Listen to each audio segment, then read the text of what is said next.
የሲንጋፖር ጠቅላይ ሚኒስትር ሎረንስ ወንግ የመላው ጥቁር ህዝቦች ኩራት የሆነውን የአድዋ ድል መታሰቢያን ጎበኙ። ክፍለ ጦሮች በሸኔና በጽንፈኛው ቡድን ላይ ኪሳራን አደረሱ። ክፍለ ጦሮች ጽንፈኛው ዘርፎ ጫካ የደበቃቸውን ተሽከርካሪዎችን አስመለሱ። ለጽንፈኛው ቡድን ሊደርስ የነበረ የጦር መሳሪያ ተያዘ። የፋኖ ታጣቂዎች አንዲት እናትን በጥይት ገድለው ልጇን በግሩፕ ደፍረው ጥለው መሄዳቸው ተሰማ።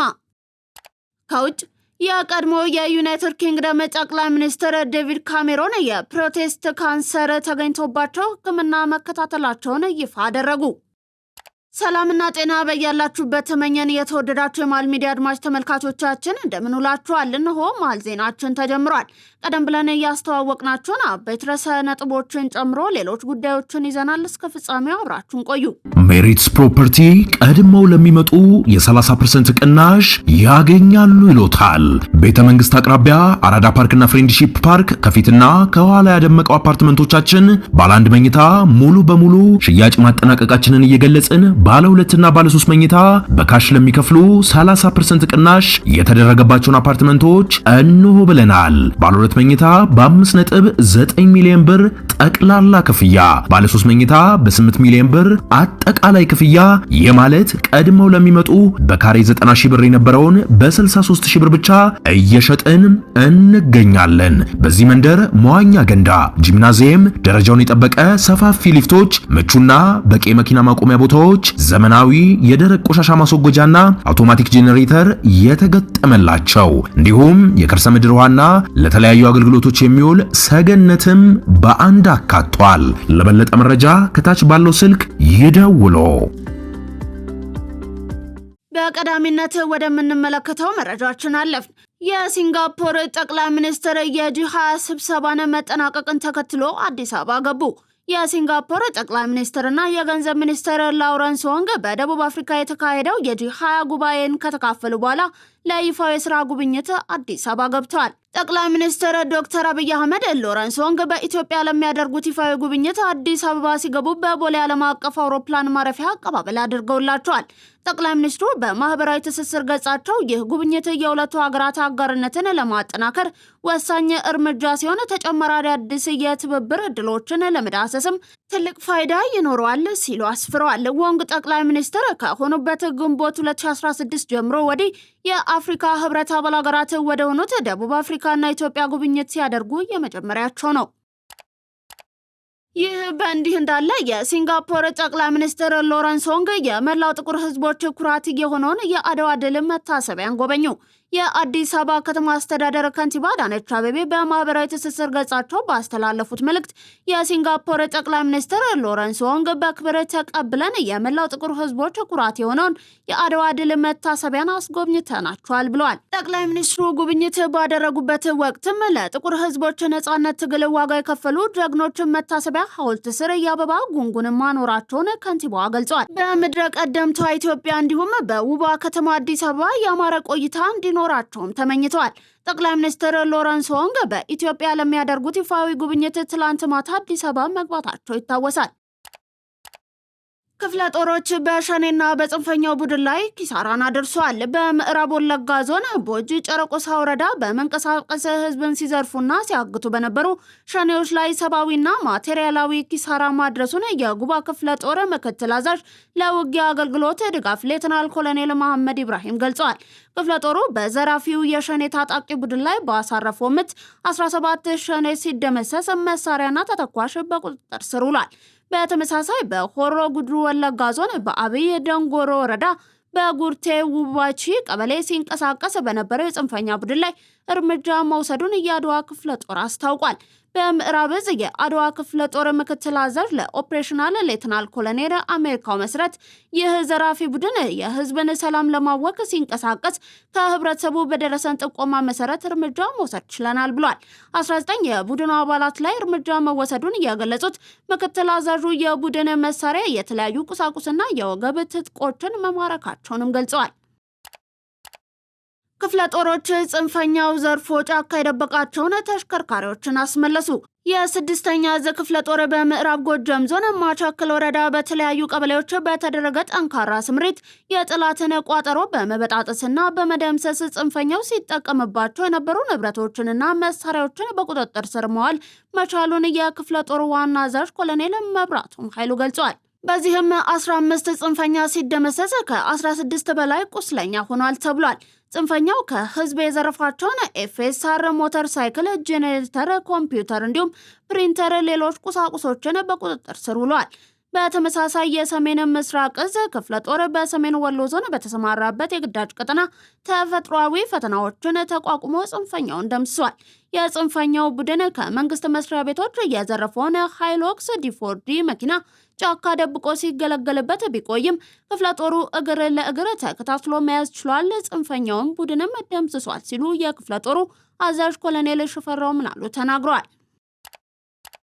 ለጽንፈኛው ቡድን ሊደርስ የነበረ የጦር መሳሪያ ተያዘ። በሰሜን ወሎ ዞን ሀብሮ ወረዳ ለጽንፈኛው ቡድን ሊደርስ የነበረ መሳሪያ ከነተጠርጣሪዎቹ በቁጥጥር ስር መዋሉን የሬጅመንት አዛዥ ሻለቃ መሐሪ ገብሩ ተናግሯል።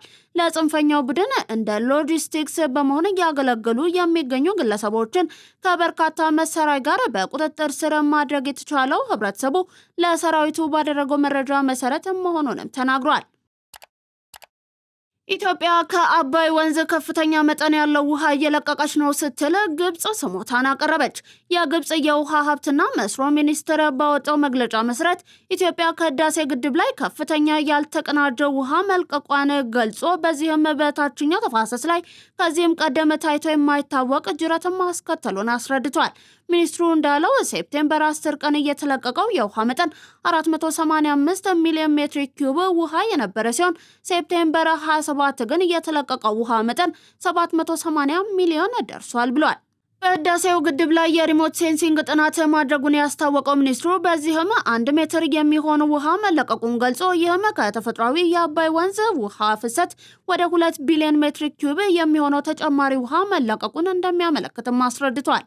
መግለጫው ሲቀጥልም በአባይ ወንዝ ፍሰት ላይ ግልጽነትና ተከታታይነት ያለው ቁጥጥር እንዲደረግና ኢትዮጵያ በተናጠል በህገወጥ መንገድ የምታደርገው የውሃ አስተዳደር አደጋ እንደሚያስከትልም ማሳሰቡን አውስቷል። ከዚህ ቀደም በግድቡ ውሃ ፍሰት ላይ ተለዋዋጭ እርምጃ መውሰዷን ያስታወቀው መግለጫው በዚህ ወር ደግሞ ማለትም ከኖቬምበር 1 እስከ 20 ከፍተኛ መጠን ያለው ውሃ እንደለቀቀችው አስረድቷል። በተጠቀሱት ቀናት ውስጥ እየለቀቀችው ውሃ መጠን በቀን በአማካይ 180 ሚሊዮን ኪዩብ ሜትር መሆኑን ገልጾም በዚህ ወቅት ከዚህ ቀደም የሚለቀቀውን ውሃ 100 ሚሊዮን እንደነበርም ጠቅሷል። ይህም ከመደበኛው የውሃ ፍሰት በ80% እየጨመረ ሆኖ መገኘቱን ያስታወቀው ሚኒስትሩ እነዚህ ተደጋጋሚ እርምጃዎች በኢትዮጵያ ግድብ አሰራር ቴክኒካዊና ሳይንሳዊ ቁጥጥር አለመኖሩን ያሳያሉ ብሏል። ይህ በእንዲህ እንዳለ አንድ የግብጽ ውሃ ሀብት ሚኒስትር ከፍተኛ ባለስልጣን አልማናሳ ለተሰኘው ጋዜጣ በሰጡት መግለጫ መሰረት መንግስት እንዲህ አይነት ሁኔታዎች ይከሰታሉ ብሎ በመስጋት የቶሽካና አቅም ሲገነባ መቆየቱን አስረድቷል። ስማቸው እንዲጠቀስ ያልፈለጉት እኚህ ባለስልጣን ግብጽ የሳተላይት ምስሎችንና የሃይድሮሎጂ ሞዴሎችን በመጠቀም በግድቡ ላይ ከፍተኛ ክትትል እያደረገች መሆኑን ገልጸው ይህ ደግሞ በግድቡ ላይ ያለውን ለውጥ ተረድታ በፍጥነት ግብረ ምላሽ እንድትሰጥ እንዳስቻላትም አስታውቋል። ከአባይ ወንዝ ከፍተኛ መጠን ያለው ውሃ በሚለቀቅበት ወቅት ወደ አስዋን ግድብ ከመድረሱ በፊት በቶሽካ ውሃ ማሳለፊያ በኩል እንደሚያልፍ የጠቀሱት ባለስልጣኑ በዚህ የተነሳ ቶሽካንን ማጠናከር ማስፈለጉን አስረድተዋል ሲል ዘገባው አመልክቷል። የፋኖ ታጣቂዎች አንዲት እናትን በጥይት ገድለው ልጇን በግሩፕ ደፍረው ጥለው መሄዳቸው ተሰማ። አበበች ወንድፍራው የምትባለው በደቡብ በጌ ምድር ፎገራ አውራጃ አለምበር አካባቢ በትንሽ ግሮሰሪ ቤተሰቧን በማስተዳደር የምትኖረው እናት ከ17 ዓመት ልጇ ጋር ወደ ግሮሰሪው ይሄዳሉ። ታዳጊዋ ሄርሜላንን በተደጋጋሚ የሚያስቸግሯት የውባተር ኮር አባላት ነበሩ ይላሉ የውስጥ አዋቂ መረጃዎች። እነዚህ አካላት ከሰሞኑ ወደ ቤት እየሄዱ ሲረብሹ ወይዘሮ አበበች ልጄን ተዋት ገና ተማሪ ናት በማለት እንደመለሰቻቸው ተናግሯል። በዛሬው ዕለትም ወይዘሮ አበበች በ4 ጥይት ተደብድባ ተገድላለች። ልጇ ሄርሜላ ለ5 እየተፈራረቁ ከደፈሯት በኋላ ወንዝ ዳር ጥለዋት ሄደዋል ይላሉ የአካባቢው ነዋሪዎች። ይህንን ግፍ የዓለም ሕዝብ ይወቅልን ሲሉም የምሬት መልእክትን አስተላልፈዋል። በኬንያና ኢትዮጵያ አዋሳኝ የሚሊሻ ኃላፊ በታጣቂዎች ተገደለ።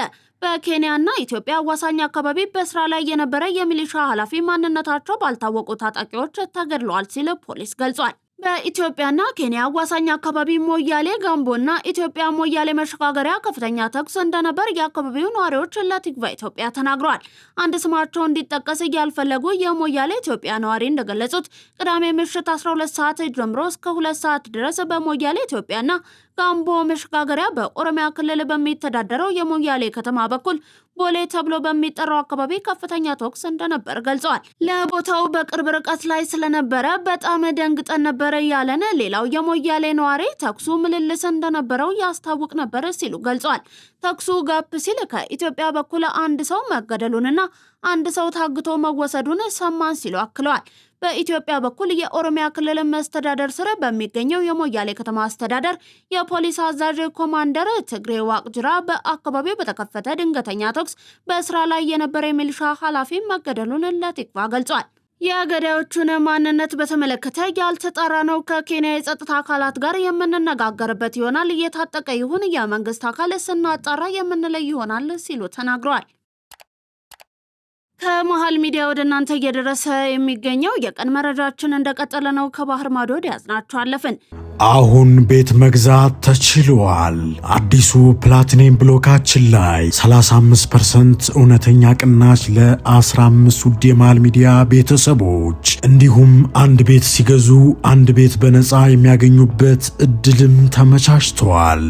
60% ከወለድ ነፃ የባንክ ብድር በረጅም ዓመት የክፍያ አማራጭ ፓኖራሚክ ቪው ማለትም በአራቱም አቅጣጫ ማራኪ የተፈጥሮና የከተማ እይታ ለእያንዳንዱ ቤቶች ፕራይቬት ሊፍት የተገጠመላቸው የልጆች መጫወቻና የስፖርት ማዘውተሪያ፣ የመዋኛ ገንዳ፣ ጂምናዚየምና ቤተ መጻሕፍት፣ ፓርኪንግና የኤሌክትሪክ ቻርጅ መሙያን ጨምሮ ሌሎች ሁሉን አቀፍ መዝናኛዎችን በነፃ በመዲናችን አዲስ አበባ በነፋሻማዋ ለቡ መብራት እጅግ ማራኪና ቅንጡ በሆነው የመኖሪያ መንደራችን ውስጥ በ5% ቅድመ ክፍያ ብቻ የቤት ባለቤት ይሁኑ።